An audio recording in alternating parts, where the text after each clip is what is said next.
गुजरात में कुछ ऐसी जगह हैं जहां जमीन के नीचे उतरते ही दुनिया बदल जाती है। ऊपर तेज धूप और कुछ सीढ़ियां, नीचे उतरते ही चारों तरफ ठंडा अंधेरा। लेकिन असली सवाल ये नहीं कि ये बावड़ियां कितनी गहरी है, सवाल ये है कि सैकड़ों साल पहले लोगों ने इन्हें जमीन के नीचे इतना शानदार क्यों बनाया। और इस वीडियो की आखिरी बावड़ी में तो पानी तक पहुंचने के लिए इंसानों ने सीधी जमीन नहीं, पूरी चट्टान को काट डाला था। आज हम गुजरात के साथ ऐसी छुपी हुई ऐतिहासिक बावड़ियां देखने वाले हैं जिनके बारे में शायद आपने पहले कभी नहीं सुना होगा। कुछ के साथ आस्था जुड़ी है, कुछ के साथ लोक कथाएं और कुछ ऐसी है जिन्हें देखकर आज भी सवाल उठता है कि कुछ समय के लोगों ने इतनी बड़ी संरचनाएं आखिर बनाई कैसे होगी। लेकिन आखिरी तक जरूर देखना, क्योंकि सातवीं जगह बाकी 6 से बिल्कुल अलग है। तो चलिए शुरू करते हैं गुजरात की 7 हिडन स्टेप वे। शुरुआत करते हैं वडोदरा के पास मौजूद आसोज वाव से। पहली नजर में आपको यहाँ एक पुरानी बावड़ी दिखाई देगी, लेकिन जैसे ही कैमरा इसके अंदर जाता है और इसकी असली गहराई और बनावट समझ आने लगती है। यह एक 7 मंजिल तक नीचे जाने वाली भूमिगत संरचना है। लंबा रास्ता, एक के बाद एक पुराने मेहराब और सीढ़ियां धीरे धीरे जमीन के नीचे जाती हुई। ऊपर मौजूद पुराने बरगद के पेड़ इस जगह को और भी अलग रूप देते हैं। जरा सोचिए, आज हमें पानी चाहिए तो बस नल खोल देते हैं, लेकिन उस समय पानी तक पहुंचने के लिए लोगों को जमीन के अंदर उतरना पड़ता था। और सिर्फ पानी तक पहुंचना ही काफी नहीं था, ऐसी बावड़ियां इस तरह बनाई जाती थी कि गर्मी के मौसम में भी नीचे का वातावरण ऊपर की तुलना में ठंडा रहे और पानी लंबे समय तक उपयोग में आ सके। आसोज वाव को स्थानीय परंपराओं में काफी पुराना बताया जाता है और इसका निर्माण को आसोज नाम से जुड़ी कहानी से भी जोड़ा जाता है। हालांकि इसी स्थानीय कहानी और पक्के इतिहास में फर्क रखना जरूरी है, लेकिन एक बात तो साफ है, इतनी गहराई में जाकर पानी तक पहुंचने का यह तरीका उस समय की समझ और मेहनत को दिखाता है। और आसोज वाव सिर्फ शुरुआत है, क्योंकि अगली बावड़ी हमें बताती है कि गुजरात की बावड़ियों की कहानी सिर्फ राजाओं और बड़े महलों की कहानी नहीं थी। अब चलते हैं अहमदाबाद की जेठाभाईनी वाव की तरफ। यह उन कम चर्चित बावड़ियों में से है जिनका नाम गुजरात की कम जाने वाली बावड़ियों की सूची में मिलता है। जेठाभाई अपने तारक मेहता वाले नहीं, तारक मेहता का उल्टा चश्मा वाले नहीं, लेकिन ये जेठाभाई पता नहीं कौन से, इनके नाम से पूरी एक वाव बनी हुई है। आज अगर आप गुजरात की बावड़ियों का नाम सुनेंगे तो शायद सबसे पहले कुछ प्रसिद्ध जगहों का नाम आएगा, लेकिन जेठाभाईनी वाव जैसी जगह एक अलग कहानी बताती है। क्योंकि गुजरात में पानी की जरूरत सिर्फ राजमहलों को नहीं थी, आम लोगों की जिंदगी में भी पानी सबसे बड़ी जरूरतों में से एक था। और इसी जरूरत को पूरा करने के लिए अलग अलग समय में अलग अलग जगहों पर बावड़ियां बनाई गई। इस वाव की लंबी भूमिगत बनावट, पत्थरों के खंभे और नीचे जाती हुई संरचना को देखकर आप समझ सकते हैं कि इसे बनाने में कितनी मेहनत लगी होगी। सोचिए, जब आज किसी बड़ी इमारत की नींव खोदने के लिए मशीनें चाहिए होती है, तब बिना आधुनिक मशीनों के जमीन के नीचे ऐसी संरचना तैयार करना कितना मुश्किल रहा होगा। और यही वजह है कि इन बावड़ियों को सिर्फ पानी की जगह मानना सही नहीं होगा।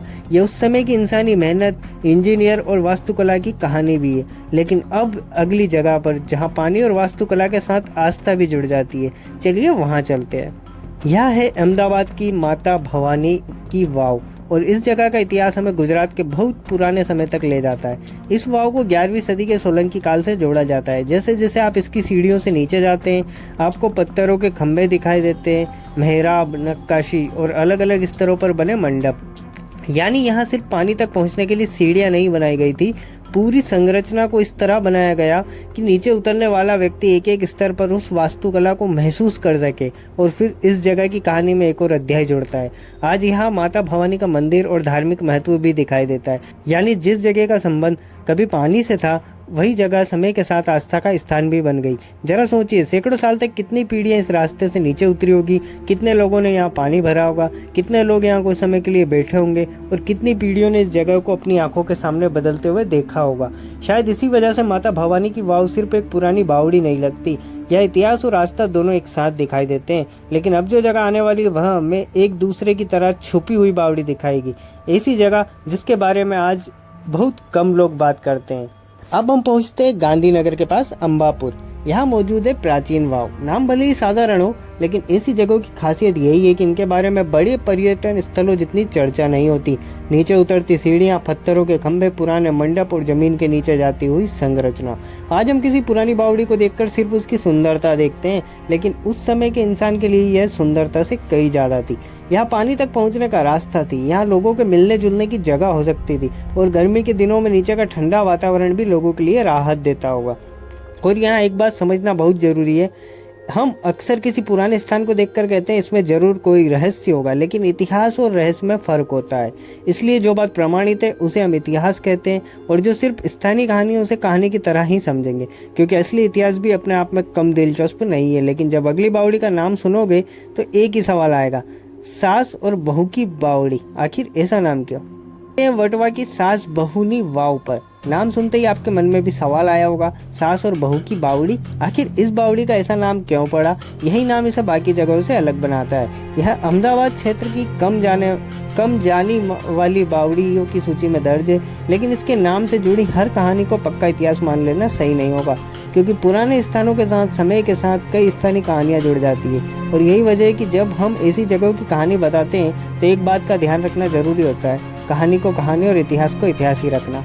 लेकिन सोचिए, आज से सैकड़ों साल पहले किसी गांव या बस्ती में पानी कितना जरूरी रहा होगा। सुबह लोग यहाँ आते होंगे, सीढ़ियों से उतरते होंगे, पानी भरते होंगे, शायद इसी दौरान यही जगह लोगों की रोजमर्रा की जिंदगी का हिस्सा बन जाती होगी। आज वही जगह हमें एक पुराने समय की झलक देती है, और यही गुजरात की बावड़ियों की सबसे खूबसूरत बात है। ये सिर्फ पत्थर की सीढ़ियाँ नहीं है, इन सीढ़ियों से कभी लोगों की पूरी जिंदगी जुड़ी हुई थी। लेकिन अब हम पहुँच रहे हैं हमारी छठी बावड़ी पर, जहाँ आज के बढ़ते हुए शहर के बीच एक पुरानी जल संरचना की कहानी छिपी हुई है, और असली आश्चर्य अभी बाकी है। यह है अहमदाबाद के बापू नगर की मलिक शाह बानी वाव। यह भी गुजरात की कम जानी जाने वाली बावड़ियों में दर्ज है। आज इसके आसपास शहर है, सड़कें हैं, इमारतें हैं, लोगों की भागती हुई जिंदगी है।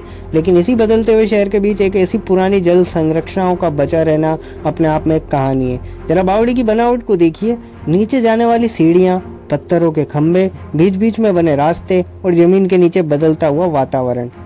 आज हम पानी के लिए मोटर और पाइप पर निर्भर है, लेकिन उस समय पानी को जमीन के अंदर तक पहुंचने लायक बनाना, फिर वहां से लोगों तक पहुंचाना कितना बड़ा काम रहा होगा। इसका अंदाजा इन संरचनाओं को देखकर लगाया जा सकता है, और शायद यही वजह है कि गुजरात की बावड़ियों को सिर्फ पुराना कुआं समझना बहुत बड़ी भूल होगी। ये अपने समय की तकनीक थी, लोगों की जरूरत थी, और कई जगहों पर आस्था का हिस्सा भी थी। लेकिन अब तक हमने जो देखा वो सब पुरानी वास्तुकला और भूली हुई कहानी थी। अब आती है इस वीडियो की आखिरी और सबसे अलग बावड़ी। और अगर आपको लगता है कि बाकी 6 जगहों की बनावट अनोखी थी, तो 7वीं जगह आपको सच में चौंका देगी। और अब हम पहुंच गए हैं जूनागढ़ के ऐतिहासिक अप्परकोट किले के अंदर, और यह है आदिकड़ी वाव। और इसकी सबसे बड़ी खासियत इसकी सजावट है। इसकी सबसे बड़ी खासियत यह है कि इसे चट्टान के अंदर काट कर बनाया गया है। यह कोई साधारण पत्थर की सीढ़ियां जोड़कर बनाई गई बावड़ी नहीं है, बल्कि कठोर प्राकृतिक चट्टान को काटते हुए रास्ता नीचे तक ले जाया गया। करीब 120 सीढ़ियां नीचे जाती है। अब ऊपर से नीचे की तरफ देखिए, शुरुआत में आसमान काफी बड़ा दिखाई देता है, लेकिन जैसे जैसे आप नीचे जाते हैं आसमान छोटा होता जाता है और चारों तरफ सिर्फ चट्टान। कल्पना कीजिए, आज हमें जमीन के नीचे कोई बड़ा ढांचा बनाना हो तो कितनी मशीनें चाहिए होंगी। लेकिन उस समय लोगों के पास आधुनिक मशीनें नहीं थी, फिर भी उन्होंने इतने बड़े कठोर चट्टान को काटकर पानी तक पहुंचने का रास्ता बनाया। और इस वाव से जुड़ी कहानियां भी कम दिलचस्प नहीं है। इसके नाम को आदि और कड़ी नाम की 2 महिलाओं से जोड़ने वाली अलग अलग लोक कथाएं मिलती हैं। एक कहानी में उनके बलिदान की बात कही जाती है, वहीं दूसरे रूप में उन्हें राज की सेविकाओं के रूप में बताया जाता है, जो पानी लाने का काम करती थी। यानी कहानी के 2 अलग अलग रूप है, लेकिन जो चीज़ हमारे सामने आज भी मौजूद है वह है यह विशाल चट्टान और उसके अंदर उतरती हुई 120 सीढ़ियाँ। यही चीज़ इस जगह को हमारी पूरी सूची में सबसे अलग बावड़ी बनाती है, क्योंकि यहाँ आपको सिर्फ एक बावड़ी नहीं दिखाई देती, आपको इंसान और चट्टान के बीच की सदियों पुरानी मेहनत दिखाई देती है। इन 7 में से आपको सबसे ज़्यादा हैरान करने वाली जगह कौन सी लगी? आसोज वाव की गहराई, माता भवानी की सदियों पुरानी आस्था, सास बहुनी वाव का रहस्यमय नाम, या फिर आदिकड़ी वाव की चट्टान काटकर बनाई गई सीढ़ियाँ? कमेंट में सिर्फ उस बावड़ी का नाम लिखना जिसने आपको सबसे ज़्यादा चौंकाया। और अगर आपको गुजरात की ऐसी कोई और दूसरी हिडन छुपी हुई बावड़ी पता है तो उसका नाम भी कमेंट में ज़रूर बताना, क्योंकि हो सकता है अगली बार हम गुजरात की उन बावड़ियों तक पहुँचे जिनका नाम इतिहास में तो दर्ज है, लेकिन आज बहुत कम लोग उन्हें जानते हैं। वीडियो पसंद आया तो शुक्र ब्लॉग को सब्सक्राइब जरूर करना। मिलते हैं अगली वीडियो में।